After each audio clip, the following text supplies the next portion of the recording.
Welcome to new TV Telugu. నటుడు మంచు మోహన్ బాబు కుటుంబ కలహాలు అందరికీ తెలిసిన విషయమే. అన్నదమ్ములైన మంచు విష్ణు, మంచు మనోజ్ మధ్య సఖ్యత లేదని, విభేదాలున్నాయనే విషయం తెలుగు రాష్ట్రాల్లోని సినీ అభిమానులకు, సాధారణ ప్రజానికానికి అవగతమే. తాజాగా మంచు మనోజ్ ఓ ఇంటర్వ్యూలో తమ కుటుంబంలో ఇటీవల చోటు చేసుకున్న పరిణామాలపై కీలక వ్యాఖ్యలు చేశారు.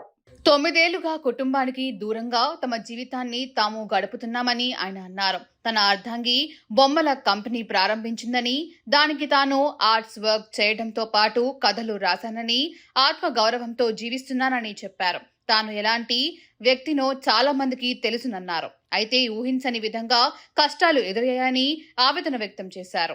నిస్సహాయక స్థితిలో ఉన్నందువల్లే తాను మీడియా ముందుకు వచ్చినట్లు వివరించారు. తన అర్ధాంగి గర్భవతిగా ఉన్న సమయంలో తామంతా మళ్లీ కలిశామని, అయితే అది తమ కుటుంబంలోని ఒకరికి నచ్చలేదని అన్నారు. మరోవైపు కళాశాలలోని కొన్ని సమస్యల గురించి పెద్దల వరకు వెళ్లడం లేదని, విద్యార్థులు లేఖలు రాసి తనకు ఇచ్చారని, దీనిపై మాట్లాడితే నీకేం సంబంధం అనే మాట వచ్చిందని అన్నారు. విద్యా సంస్థలో పనిచేసే వారందరితో తనపైన, తన అర్ధాంగిపైన కేసులు పెట్టించారని ఆరోపించారు.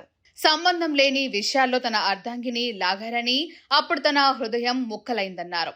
ఆమెకు అన్ని తానేనని పేర్కొన్నారు. ఒక కేసు కూడా తాను వారిపై పెట్టలేదన్నారు. తనకు ఆవేశం ఉందని, అయితే అది బాధతో వచ్చిన కోపమని అన్నారు. తన తండ్రి మోహన్ బాబు కాళ్లు పట్టుకోవాలని ఉందని, తన కుమార్తెను ఆయన ఒడిలో పెట్టాలని ఉందని అన్నారు. కానీ చెయ్యని తప్పును అంగీకరిస్తే తన పిల్లలకు తానేమి నేర్పించినట్లు అవుతుందన్నారు. తన తండ్రి మోహన్ బాబు నేర్పించిన నీతి ఇదేనని, అందుకే తాము ముందుకు వెళ్లలేకపోతున్నామని అన్నారు. తామంతా మళ్లీ కలిసి ఉండాలని రోజు దేవుడిని ప్రార్థిస్తున్నానని మనోజ్ తెలిపారు.